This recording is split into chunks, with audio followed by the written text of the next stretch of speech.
आमच्या विदर्भात या भाजीला कडूभाजी म्हणतात. काही ठिकाणी हिला पिता भाजी असे म्हणतात. ही एक प्रकारची रानभाजी आहे. तुम्ही ही भाजी कधी खाल्ली व बघितलीसुद्धा नसेल, पण ही भाजी आम्हा सगळ्यांची आवडती भाजी आहे. ही नावाप्रमाणे कडूभाजी असली तरी या पद्धतीने तुम्ही केली ना, तर नावाप्रमाणे कडू नाही तर एकदम हवीशी वाटणार ही भाजी. चला तर बघूया.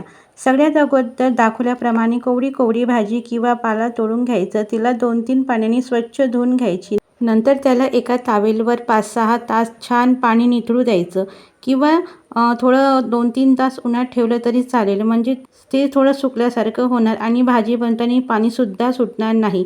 हे सगळं झाल्यानंतर 3 टिवल्या तेल टाकून त्यामध्ये 4 कांदे व लसूण अद्रक पेस्ट टाकायची व नंतर लाल मिरची टाकायची. कांदा थोडा लालसर झाल्यानंतर भाजी टाकायची.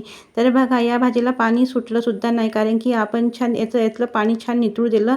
त्याच्यामुळे एकदम छान सुकी भाजी वाटली. पाहताच क्षणी तोंडाला पाणी सुटते. तर बघा किती छान हिरवी कंच भाजी झालेली आहे. नंतर आपल्याला ते थोडंसं हळद टाकायची आणि मीठ सगळ्यात आखरी टाकायचं आहे, म्हणजे छान आपल्या तेलामध्ये छान ती भाजी अगोदर शिजू द्यायची आहे, म्हणजे तिचा पूर्ण करवटपणा निघून जाणार आणि एकदम भाजी कारलीपेक्षा इतकी सुंदर लागणार. तर बघा इथं आपली भाजी पूर्णपणे तयार झालेली आहे. तर पाणी आणि टमाटरसुद्धा काही टाकायचं नाही. एकदम साधी आणि सोपी भाजी आहे. तर कसा वाटला व्हिडिओ? आवडल्यास व्हिडिओला लाईक आणि चॅनलला सबस्क्राईब करा. चला तर मग भेटूया पुढच्या व्हिडिओला.